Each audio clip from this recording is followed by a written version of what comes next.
This is Just Listen, hosted by George. Today is September 29th, 2025. Welcome to the podcast. Today, I want to talk about the U.S. federal government policy on the potential government shutdown that's occurring right now. This is September 2025, and as you are aware, the U.S. government does fiscal years that start October 1st of every year. So this one would be October 1st of 2025. So what I want to start with is a little bit of a background. I don't want to bore you, but I think in this case it's good to have a little bit of background of what this really is about. So the U.S. has experienced 14 government shutdowns since 1980. Wow, that's a lot. With the longest occurring over 34 days from December 2018 into January 2019. So back in 2018, I was still a federal government employee, and I was gone for 34 days. I remember that. So they are triggered when Congress fails to pass a full year spending bill or a continuing resolution to fund the government for the pending fiscal year. And so in this case, it would be October 1st of this year right here. Okay. So as you are aware, if you're watching the news, you know that about the federal workers and all of that stuff. So I don't want to focus on that because for whatever reason, that's what is the main focus on the mainstream media. So it affects you as the American public in a couple of categories. Immediate disruption of government services.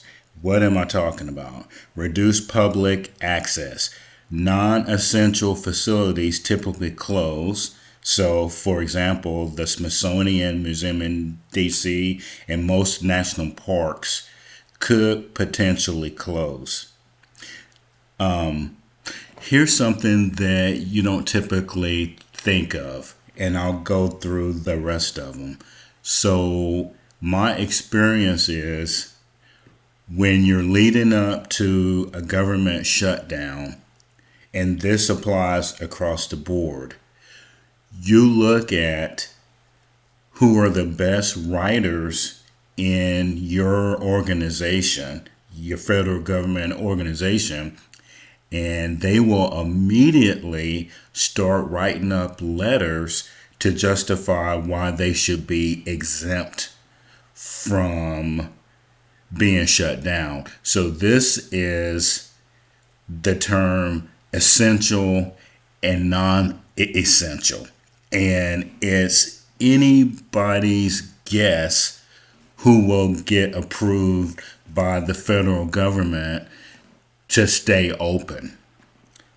Now, I mention that because of the parks, the Smithsonian, and all that. So typically, those could close, but I think that it's more based on trying to put pressure on any administration to stop the disruption by passing a budget. Halted federal loans. So the Small Business Administration stops processing new loans and loan guarantees, and that Federal Housing Administration halts new housing loan approvals. So if you're trying to start a business, then good luck for the next 30 days because there are disruptions. The next one is services delays for vulnerable populations. I had to look that up they keep rewording that vulnerable population. So we're talking about agencies like the U.S. Citizenship and Immigration Services, significant delays in processing applications, critical food aid programs like special supplemental nutrition program for women, infants, and children. So that's WIC could run out of funding, and then the SNAP benefits may continue temporarily. Now, that's interesting to me because U.S. Citizenship and Immigration Services, I don't think that is essential. But you can make your own determination about that. SNAP and WIC, you just had to draw your own conclusions from that. And as I said, someone has to convince the federal government that these services are needed. And vulnerable populations, I'm not sure why you would call them vulnerable. So I don't want to get into to the weeds on that point. All right, travel disruptions.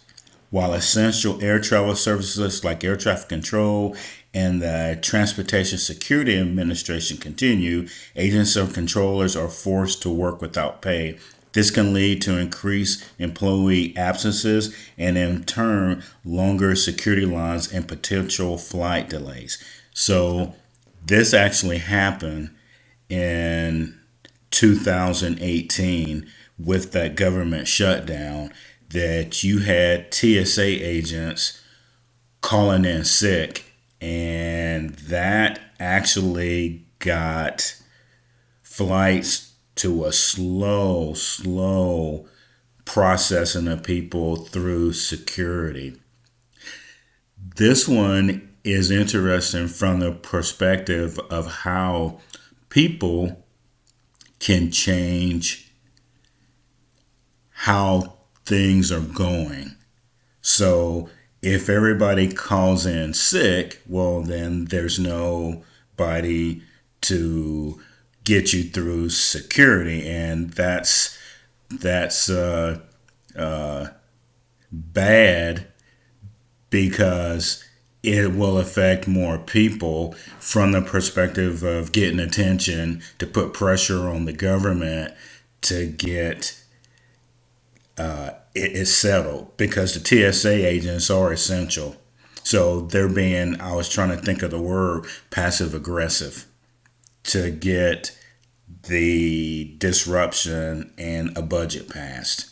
And let me say at this point too, my experience based on some of the research I've done, we have done a lot of continuing resolutions. I think before, about a year and a half ago, I did a podcast about that, and that part is very interesting. Congress has really not agreed for a very long time. And as I told you previously, it goes back to 1980 when, guess who was president?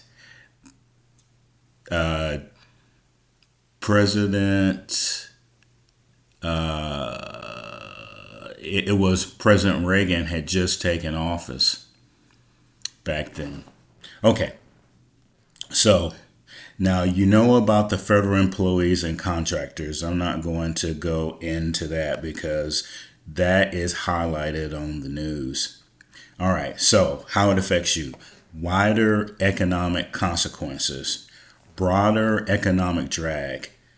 So the economists are saying that a prolonged shutdowns negatively impact economic growth. So the data supporting that is that in the 2018-2019 partial shutdown cost the U.S. economy an estimated $11 billion. Now that would be added to our debt. And it would take a couple of podcasts to explain the economy and all that stuff. And also, uh, a lot of things economically are based on economist analysis and the fact of who was president during that time period. But according to this and a couple of other sources, it was between 9 and $11 billion. All right, the next one could be is loss of consumer spending. Interruptions in pay for federal workers and contractors lead to decrease in consumer spending, which can negatively affect local economies. So you have to decide on that one if you believe that or not. When I was furloughed, I still needed groceries. I still had to pay my mortgage. And as a matter of fact, the credit union was doing the possibility of emergency loans so that people could pay their bills. So you decide if consumer spending would affect federal workers. Impact on financial markets. Key economic data like monthly job reports from the labor and labor statistics may be delayed. This can rattle financial markets. Okay, well, this one is, yeah, you decide about the financial markets and being delayed because federal government people are being furloughed. You might want to think about that one. Now, the good news is Social Security and Medicare benefits continue. U.S. Postal Service. Oh, yeah, Postal Service. The reason that I kind of paused on that one is the U.S. Postal Service is semi-private, so on the fence about why that would be even something that you would write down. VA disability pensions and education benefits continue, and then most federal student aid payments continue. Now, as you are aware of, they have changed that program. So hopefully the person who is presenting this information check that. Now, for the American public, the things that I have highlighted for you are how it affects the public. Now, some of what I have said about the impact, you have to decide if that's really an issue or not, or if it's inflated. And the impact could just be to the federal workforce. Now, what the argument is over this time is the Democrats want the Enhanced Affordable Care Act premium subsidies and extension of funding. The GOP leaders want an extension of funding for 7 weeks for security for the legislative, executive, and judicial branches. There's a couple of things too. So if in fact the government shutdown occurs, I will talk about these. In general, it is healthy for the government shutdowns when the Democrats and Republicans are having issues about what should be funded. And the president can weigh in too because he can veto any budget, and it's healthy. The disruptions, like I told you, you have to decide if those are going to affect your family, your situation, and if it is healthy to shut down the government. As I said, if in fact on Wednesday we're shut down, I'll dig into some of these differences. This is Just Listen, hosted by George. Let me know what you think.